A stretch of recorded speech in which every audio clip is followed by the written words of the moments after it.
go ahead and start. Page, can't read that, 1301, Act 4. Act 3 ends, Hamlet kills Polonius. He, as he puts it, speaks daggers to his mother and convinces her of her sin, I guess. He instructs her on how to become virtuous by acting virtuously over multiple days will inculcate virtue in her. Okay?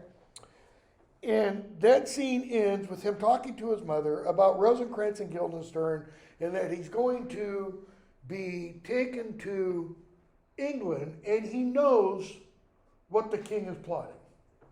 And he says, without making it explicit, that what Rosencrantz and Guildenstern are going to do is going to fall back upon them.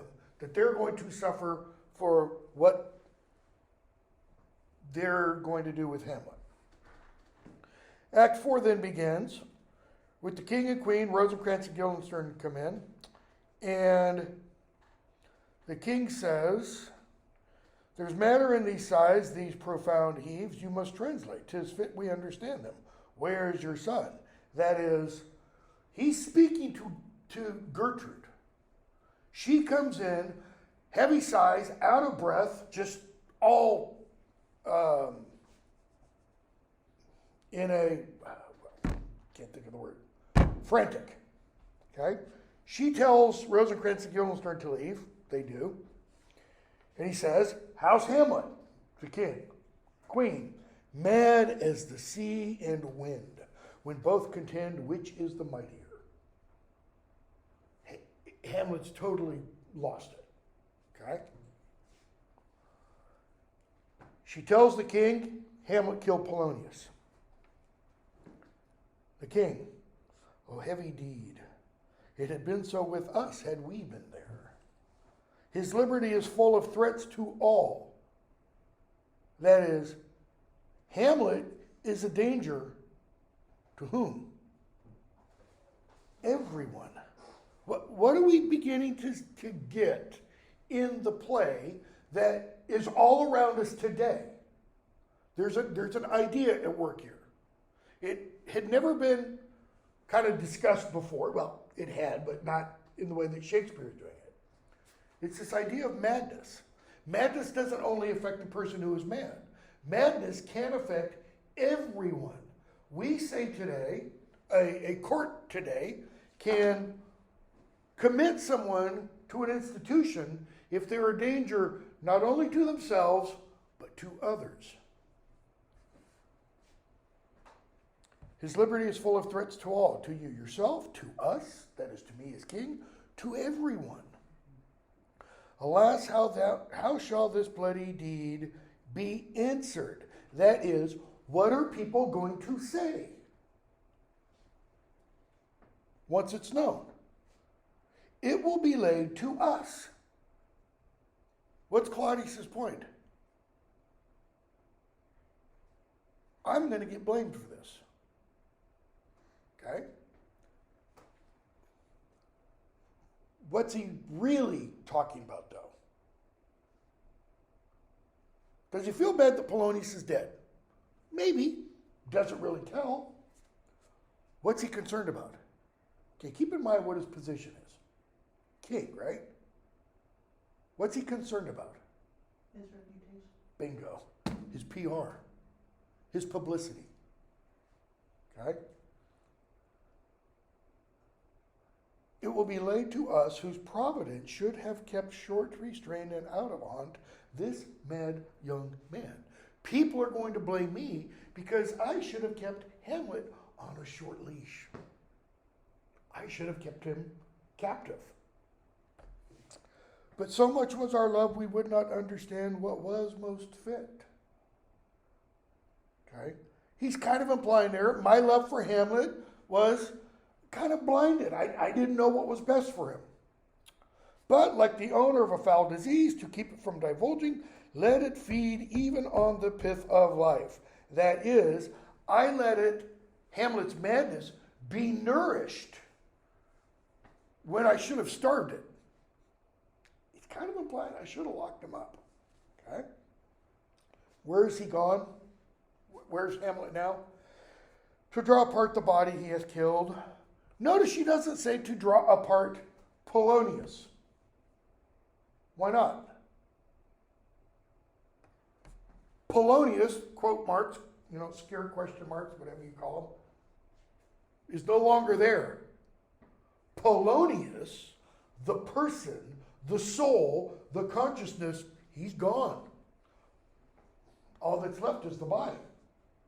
Good kissing carrion, if you want, like from the earlier speech that Hamlet had with Polonius. So to draw apart the body he hath killed, o'er whom his very madness, like some ore among a mineral metals base, shows itself pure. He weeps for what he's done. In other words, the very fact that Hamlet weeps, mourns for Polonius, Gertrude says, shows that what is left of Hamlet, the uncrazy part, that's good, that's pure. The problem is, the crazy part is the better part, better, larger part of Hamlet. Okay? So, King says he's got to be on this boat before the sun arises. So, he calls Rosencrantz and Guildenstern. They say, go. He says, go, get some others, that is, get some muscle, and go find Hamlet. He's killed Polonius. Seek him out, bring the body into the chapel. I pray you hasten this. Why bring the body into the chapel? To prepare it for funeral and such. Okay? So he says, come on, Gertrude, we need to go talk to our wisest friends, get their advice, blah, blah, blah, blah. Okay? Scene 2. Hamlet comes in. Safely stowed. Meaning, I've put the body somewhere safe.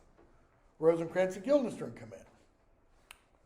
What have you done, my lord, with the dead body? Compounded it with dust, whereto 'tis kin. Kind of implies, buried it. Tell us where, that we may take it thence and bear it to the chapel. Don't believe it. Don't believe what? That I can keep your counsel and not mine own. Besides, to be demanded of a sponge. What's Hamlet doing? Is he answering any of their questions? Is he talking rationally? No, he's not. He's feigning madness. You take me for a sponge? Aye, that soaks up the king's countenance. See, as Polonius said about Hamlet's speech, though this be madness, there's method in it. Hamlet says, yes, you are like a sponge. How so? You suck up the king's countenance, the king's favor. For Hamlet, that's a negative. What does he really mean by that?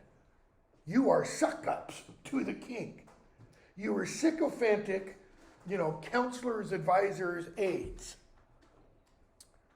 His rewards, his authorities, but such officers do the king best service in the end. That is, they serve him best in the end. He keeps them like an ape and apple in the corner of his jaw.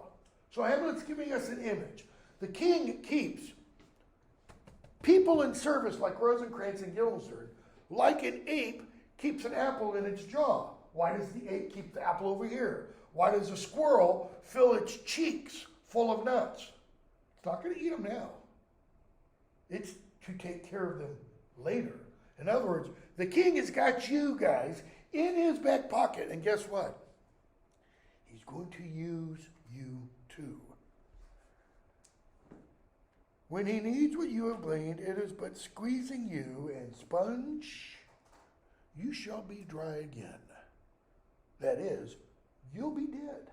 When he no longer has need of you, you'll be thrown away. I don't understand you. Good. I am glad of it. A knavish speech sleeps in a foolish ear. Where's the body? Come on, Hamlet, the body's with the king, but the king is not with the body. The king is the thing. Hamlet is talking about political philosophy there. Elizabethan political philosophy. What do I mean by that? You have the king or queen, because of Elizabeth I, she's queen at this time. He says, how does he put it? The body is with the king is not with the body. And you have the state, okay? Political philosophy during the Elizabethan period, and this is largely because of Elizabeth herself, said that the king, queen, is the state. Just as we saw in what play? Antigone. Creon says, the city is the king's. Okay? So you have what are called the king's or queen's two bodies in this political philosophy. You've got the king or queen's physical body in the king and queen's metaphorical body, the state itself, the country, the nation. What happens to the king or queen if the king or queen is sick? And this idea goes back long before there even was an England. This is an old, probably Indo-European idea, that if the leader of a group or society, tribe, clan, that kind of thing, nation as it builds, is sick, there's going to be a sickness or illness in that larger group, in that community. If the community is sick, it's because there's some illness, etc., with the king or queen. That's why you get the idea of scapegoats develop. You put all the illness, metaphorically, in that goat, and then you drive it out. Or in some versions, some instances, you kill it. You sacrifice it. Okay? So the body is with the king. What body? He's here talking about Denmark. Okay? But the king is not with the body. Notice, just because you can say the first half of the equation doesn't mean you can say the second. The body is with the king is with the body. Hamlet's saying, no. Why? There's a distinction. There's a separation, Hamlet is saying. The body is with the king, all right? But the king isn't with. He's saying on the second part, the king is in communion with Denmark. Why? The king has the reins, right? He's got power. What kind of power? Is it lawful? No. The king is an unlawful king. He killed his brother to become king. Okay? That's what Hamlet means by the king is not with the body. Okay? The king is a thing. The king is a thing, right? A thing, my lord, of nothing. And I didn't mention the other day that word nothing. Okay? Notice how we pronounce that. Nothing. In Shakespeare's day, that was pronounced noting. Like take note of. All right?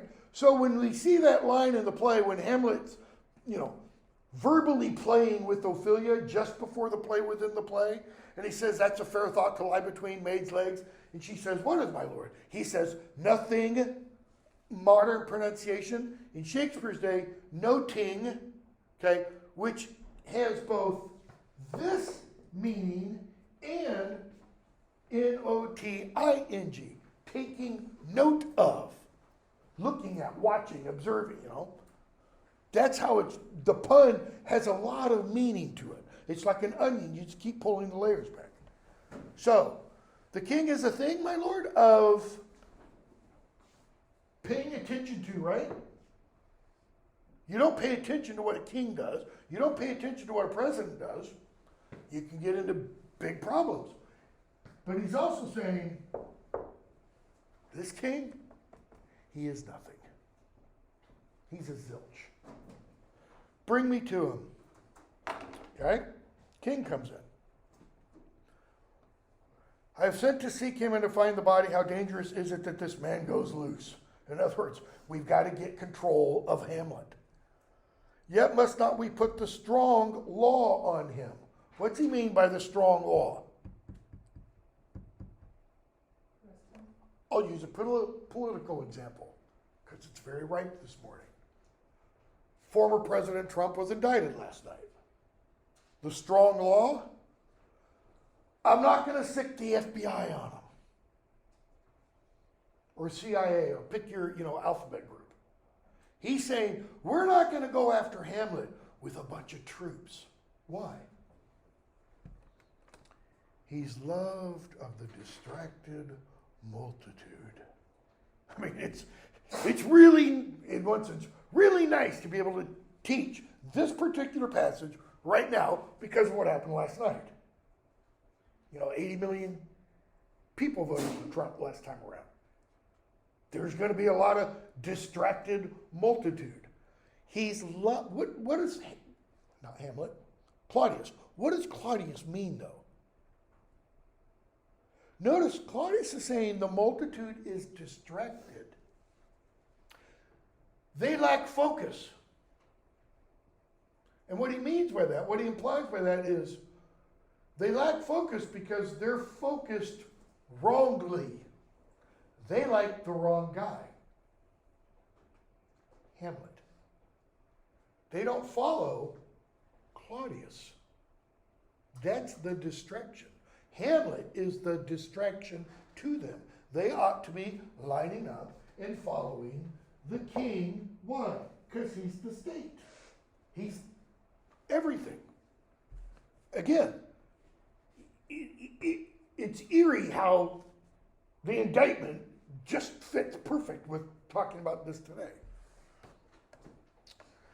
We must not put the strong law on him. He's loved of the distracted multitude, who, like not in their judgment, but their eyes. That is, they're not thinking rationally. Why? They like how Hamlet looks. Again, sight, vision, the observed of all observers. And where 'tis so, the offender's scourge is weighed, but never the offense. The offender's scourge, the punishment, but not what it is that drew the punishment.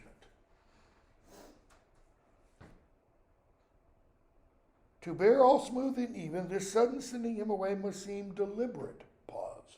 That is, we have to make it seem, PR again. Again, I mean, it's also eerie how much this play is about public relations and behind the scenes. Or, another way that I've discussed this before, in terms of themes, appearances versus the reality. How much do we see, let's say, macro level politics-wise, state government, federal government, how much of what we see is mere appearance as opposed to what's really happening? My own jaded, skeptical, pessimistic perspective is we see hardly anything of what's real. We see what those in power want us to see, which is dangerous. So, Rosencrantz and Guildenstern come in. We don't know where he is. That is where Polonius is. Okay, but where is he? Notice, the king's real interest, but where's Hamlet? Because Polonius is dead. What can Polonius not do at this point? Anything. Hamlet can still be quite dangerous. What? Speculation. What could Hamlet do if he wanted to at this point? Imagine if we take this and we set it 21st century. So Hamlet has Twitter at his command, or TikTok.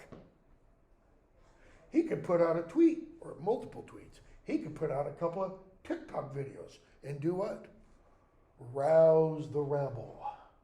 He could get the distracted multitude to create havoc. He's outside, but no, he's guarded. We've got control of him. Bring him in. Hamlet comes in. Hamlet, where's Polonius? At supper. What? At supper? Where? Because that generally means he's eating. Not where he eats, but where is eaten. Ah, Polonius is the supper. A certain convocation of politic worms are e'en at him. Convocation of politic worms. Your footnote mentions this is in allusion to the Diet of Worms that happened in 1521 that I talked about the other day. That Martin Luther was invited to talk about his 95 Theses and other issues, and all he was told was take it all back. Okay? Notice your little gloss down there. Da, da, da, da. Allusion to the Diet of Worms, 1521. Okay? So, a certain convocation, a calling together of politic worms are e'en at him. Your worm is your only emperor for diet or diet. What? Your worm is your only emperor for diet. Colon. What comes after the colon? A colon's like an equal sign. It kind of, what comes after is an explanation of what came before. Or a continuation, possibly. Okay, so here's what he means. We fat all creatures else to fat us, and we fat ourselves for maggots. We fatten the animals we eat for what purpose? To fatten ourselves, so that we can eat them. He doesn't literally mean to make us obese. He just means to eat. So we give them food so we can eat them. Why do we eat them? Louder, hon. So that we will feed maggots. What? What is Hamlet saying is the purpose of human existence? To feed maggots. That's why we exist. In other words, why do we really live? To die. That's it. To be or not to be. That is the question. To die, perchance to sleep. Aye, there's the rub. Question. Is Hamlet feigning madness here?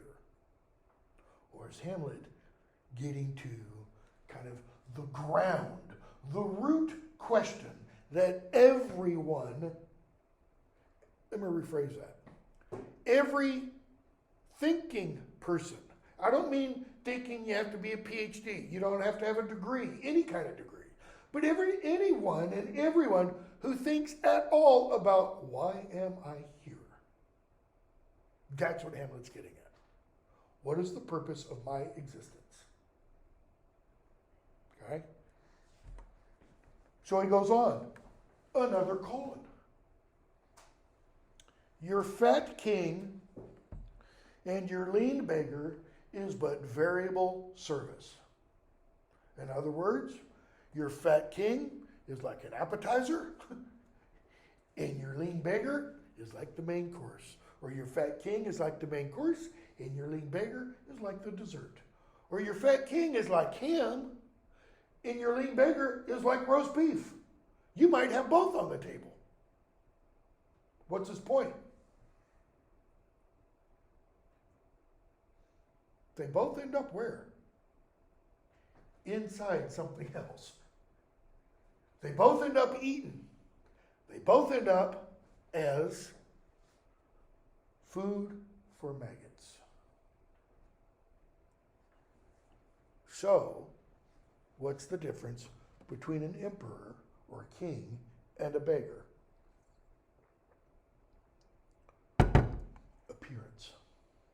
That's it. It's just appearances. Their essence, those words, I had written over here the other day, substance and accidents, they're accidents. What they look like, yeah, that differs. We all look differently, every one of us in this room. Our essence, Hamlet / Shakespeare is suggesting, we're all the same. Shakespeare says, he has the character Shylock say, in The Merchant of Venice, which is about a Jewish merchant, a Jewish moneylender, a banker, okay, named Shylock, who loans money to a Christian merchant. The Christian merchant's enterprise, his what? Stocks, let's say, that he puts the money into crash. He loses everything. He's got to pay back the Jewish moneylender. The Jewish moneylender says, I don't want the payback, I want a pound of flesh. Why? Because the contract said, you pay me back such amount, such a day, or I get to literally extract a pound of flesh. Cut it out of him, okay? Well, the tables kind of get turned, and we see this really horrible behavior towards the Jew, Shylock, and other Jews. And there's a trial scene, and Shylock says, am I not like you? If you hurt me, do I not cry? If you cut me, do I not bleed? If you tickle me, do I not laugh? And his point is, and Shakespeare's point is, quit beating up Jews. Quit treating them differently. This is in the 1590s.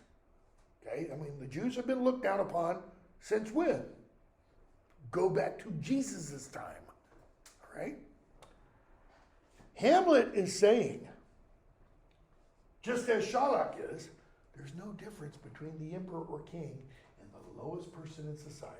There's no difference between Joe Biden, Kamala Harris, pick your whoever at the top, Elon Musk, Bill Gates, Warren Buffett, and the guy down on the street holding the sign saying, well, lost my job, hungry family, help. 2 dishes, but to 1 table. What's the table? : That's the end. 2 meanings. That's the end. That's the end of life. Death. Okay? What else? It's also the purpose. So the end, the finality, the completion, and he's suggesting it's what we're here for, to die. Positive outlook on life? Is this a quote-unquote Christian outlook on life? Whether Catholic Christian or Protestant Christian? Not really. Not unless you are an extreme Calvinist. And I don't have time to do this, but I'm going to. What time is it? 8:29.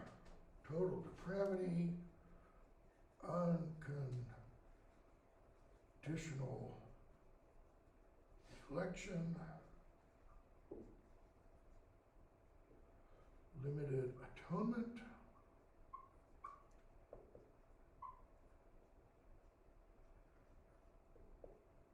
irresistible grace, and perseverance of the saints. John Calvin, Swiss theologian, lawyer, kind of following in Luther's footsteps, but he disagreed with Luther on a lot of things. He found another branch of the Protestant church, Protestant reformer. You can very simplistically sum up all of Calvin's beliefs with this acronym, TULIP. Okay? I used to be card-carrying Calvinist. I mean, real hard ass. Total depravity. Everybody's totally depraved. That doesn't mean, Elizabeth walks around with her mind in the gutter all the time. It means every aspect of your being is tainted, to use the language of Hamlet. Right? There's a blot, to use the language of Queen Gertrude. Everything, no matter what you do, it's touched by sin or evil. So the most wonderful thing you can do for somebody you don't really know at all, somebody falls and you help them up, there is something in that action that is maybe egotistical. It makes you feel good to do that. Oh, well, that just takes away all of its altruistic, meaning, so to speak.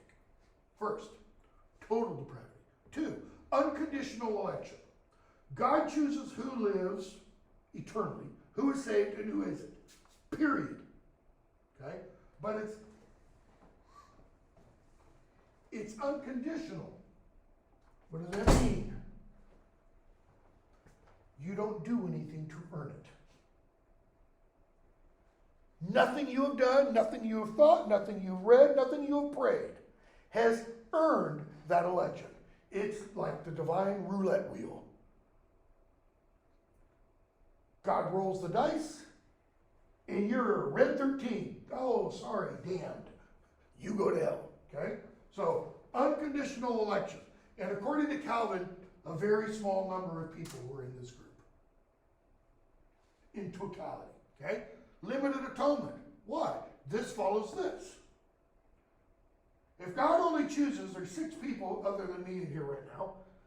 If God only chooses one of you to be elected, then the atonement, what Christ did on the cross, doesn't apply to the other 5 of you. It never did apply to the other 5 of you. It only and always, ever applies only to the elect. So when St. Paul says Christ died for all, he didn't really mean it. According to the Calvinist ideology, you would have to put in parentheses after that. Christ died for all the elect. Nobody else. Okay? Irresistible grace. If you are that one, irresistible grace. God shows his grace to you, reveals his grace to you, gives his grace to you, but not to anybody else. That grace is an aspect and a mark of this election. It doesn't mean you are graceful. You walk around wonderfully, you're like Fred Astaire, dancing all the... Doesn't mean that at all. Okay? Lastly, perseverance of the saints. This is the key indicator of all of this. You persevere to the end if you are the elect. If the atonement was for you, if you received divine grace, you will persevere, you will endure to the very end. No matter what torture someone may throw at you, no matter what hardship, you will never go, oh yeah, well, F Jesus, and die. No. You patiently take it all. Okay? That's Calvinist.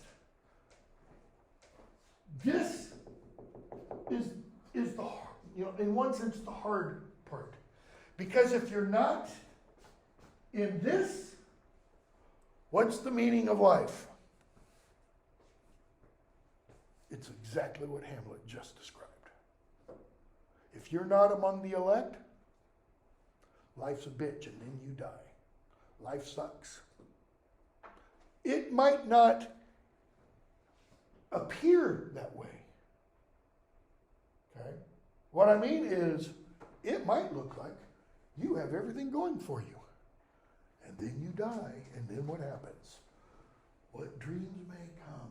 And you realize what was down here was all a dream. Hamlet's perspective, as given right here, it's about as bleak as you can get. This is, one more step, and it's suicide. If all you think your reason for being is to feed the worms when you go into the ground, why go on? Go back to be or not to be. Why would you take all the pains, endure all the suffering of life, if that was the only reason to feed worms? The king, alas, alas. Why do you think the king said alas, alas? How about, man, Hamlet is bet, you know what, crazy. I mean, he is totally lost it. That's one reason. What's another one? I think the king's still trying to work around, wait, emperors are food for maggots? I'm an emperor of sort. I'm emperor of Denmark. What do you mean? And kings and beggars are the same? No, we're not. I live in the palace. Hamlet. A man may fish with the worm that hath eat of a king, and eat of the fish that hath fed of that worm. Notice, Hamlet's not stopping. He's still going on. What does that mean? In other words, whoosh, explain, Hamlet. It's kind of like Christ with the disciples. Christ tells a parable. And the disciples, come on, Jesus, you got to speak in language we know. I mean, we're just dumb fishermen. Okay? What do you mean? Nothing, or noting, nothing but to show you how a king may go a progress through the guts of a beggar. Back up. A man may fish with the worm that hath eat of a king. Why? Go back to the previous speech. What happens to the king? He dies. He gets put in the ground. He gets eaten by maggots. Maggot and worm, same thing, by the way. Okay? So you go fishing, you dig up a worm, and that worm has crawled through the body of a king that's been dead. You put the worm on your hook, you catch the fish eats the worm, and then you eat the fish. What have you just done? You've eaten the king. Okay? What do you mean, Hamlet? Nothing but to show how a king may go a progress through the guts of a beggar. A progress, there's a gloss down at the bottom. A progress was an actual title of a ceremony or an action that kings and queens did. They went a progress through the country. Okay? That means they started in London and they'd head out west and they'd go through and hit the major spots. And in the Middle Ages, this was done so that the king could personally, not all the time, just, every now and then, personally hear legal disputes. Two people come, in Coventry. They've got a dispute. We find out the king's going to be there. They want the king to resolve it. King listens. King says, you win, you lose. That's it. Done. Supreme Court has answered, so to speak.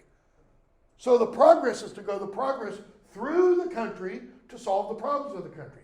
Here, Hamlet is using the progress to mean what?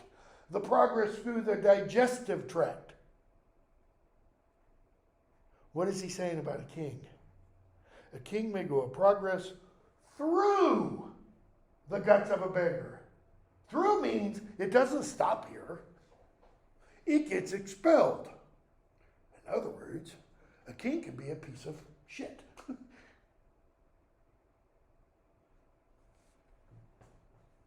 King understands what Hamlet just said.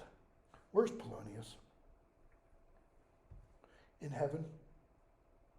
Well, that's pretty nice of him to say that. Send thither to see. Notice, get one of your henchmen, send that henchman to heaven. If your messenger find him not there, seek him in the other place yourself. Go to hell. I'm glad you're laughing because it should be funny. It's deadly serious, though, in terms of the real import of what Hamlet is saying. But if indeed you find him not within this month, you shall nose him as you go up the stairs into the lobby. That is, go out, take a left, go up the stairs. You'll see him at the top of the stairs. Go. So, King said, Hamlet, I got to send you to England. I mean, people are upset about all this. Hamlet, yay, for England! Get a good. I am good. So is it if thou knewest our purposes. Nice little, double meaning there. I see a cherub that sees them all. That is, I have a divine eye. Meaning, God has allowed me to know what your real purposes are. But come for England. Bye, Mom. King, thy loving father, Hamlet. It's like he bows to him. Hamlet, my mother. Father and mother is man and wife. Man and wife is one flesh. Genesis, Jesus reaffirms that in the New Testament. And so, my mother, what have you just done? You aren't my father. Why? Because my father was my father, and my father and my mother were one flesh. You are a usurping, licentious, incestuous interloper. Okay? Everybody leaves, except for the king, who gives us a soliloquy. And notice, the soliloquy tells us what is in the letters. As soon as Hamlet sets foot on England, and that letter is delivered to the king, Hamlet's to be killed. Okay? Scene 4. We're just told a plain in Denmark. Okay? Fortinbras enters. Who is Fortinbras? We haven't heard of him since, I think, Act 1. Maybe Act 2 he is referred to. Okay? Go, captain, from me, greet the Danish king, tell him that by his license, I crave conveyance of a promised march over his kingdom. You know, the rendezvous, etc., etc. What is he getting at? Fortinbras and his men have landed in Denmark from Norway. If you had a map, Denmark sticks up like this out of northern Germany, the coast of Netherlands and everything, France is down there. Okay?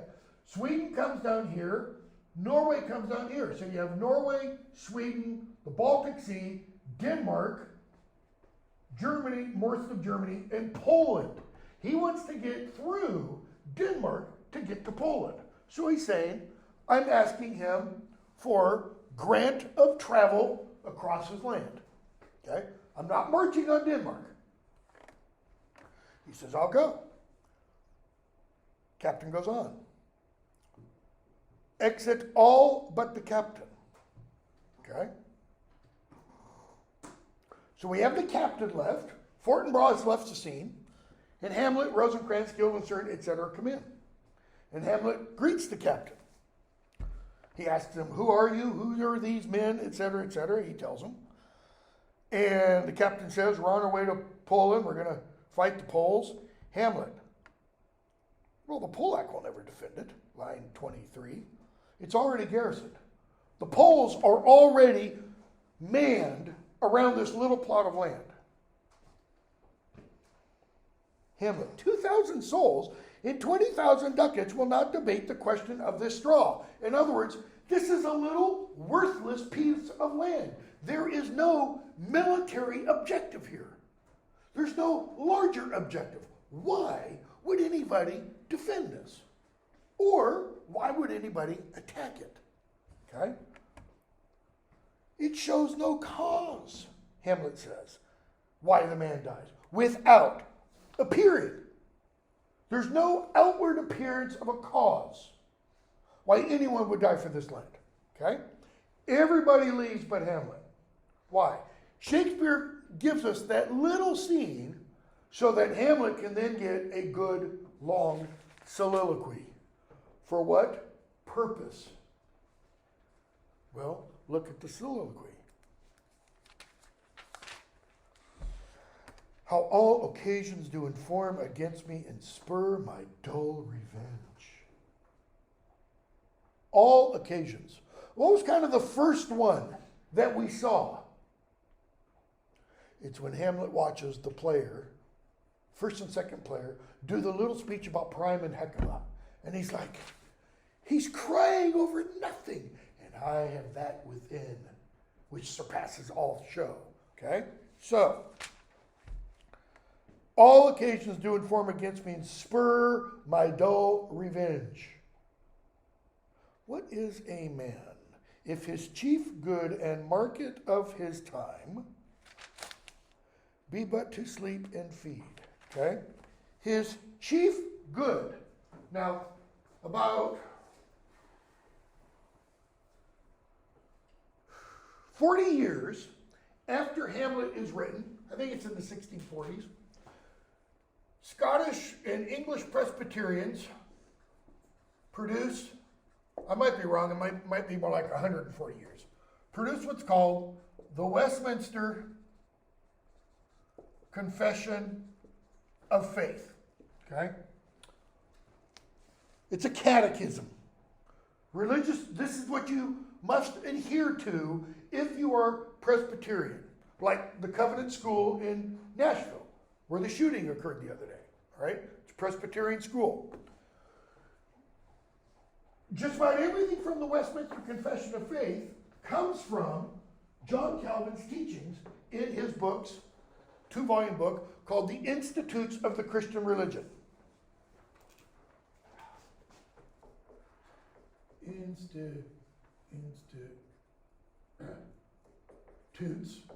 Institutes of the Christian Religion, 1536. And what is meant by institutes there is doctrines, beliefs, okay? So this is kind of a summation of that, because that's really long and boring. This is less long, but still boring, okay? It begins with a question. This begins with one question. What is the chief end of man? End. Not conclusion, summation, the other kind, the purpose. What is the chief, it's actually, I think it is, what is the chief end and good of man? And the answer in the Westminster Confession of Faith is to know God and enjoy Him forever. Sounds good, okay? Hamlet. What is a man if his chief good and market of his time, the best use he makes of his time, or that for which he sells? No. Market, the interchange, the place where his time is used. Okay? So what is man if his chief good and market of his time be but to sleep and feed?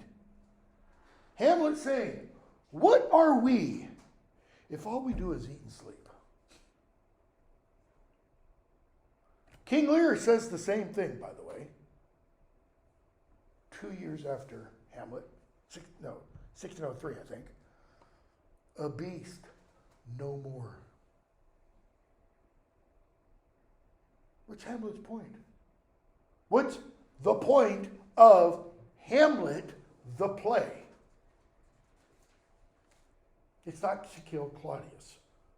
The larger point is, why are we here? What is our purpose? Where are we going? A beast, no more. Sure, he that made us with such large discourse, looking before and after. That is, we are able to look before what came before us and after. We kind of prognosticate, right? About what's going to happen in the future. Every one of you has dreams and hopes that right now are unfulfilled. That's why they're dreams and hopes. If they're fulfilled, then they're yays or nays,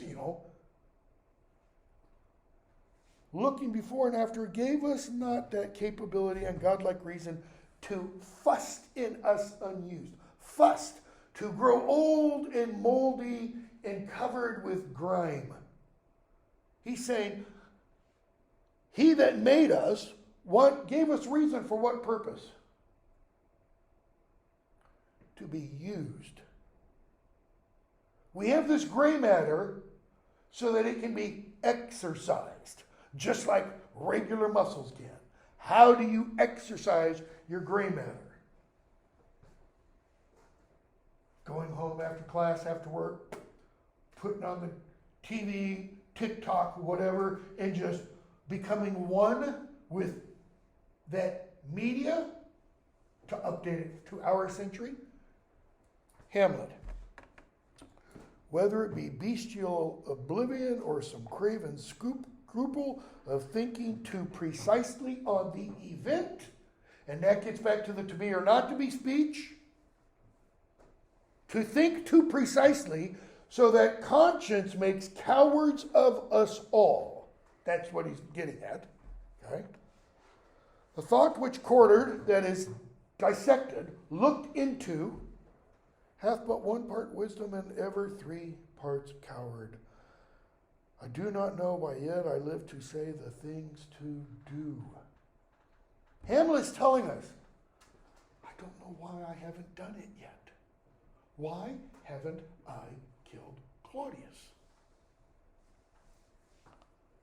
When I have cause and will and strength and means. Examples gross as earth. Gross. He doesn't mean ew, disgusting.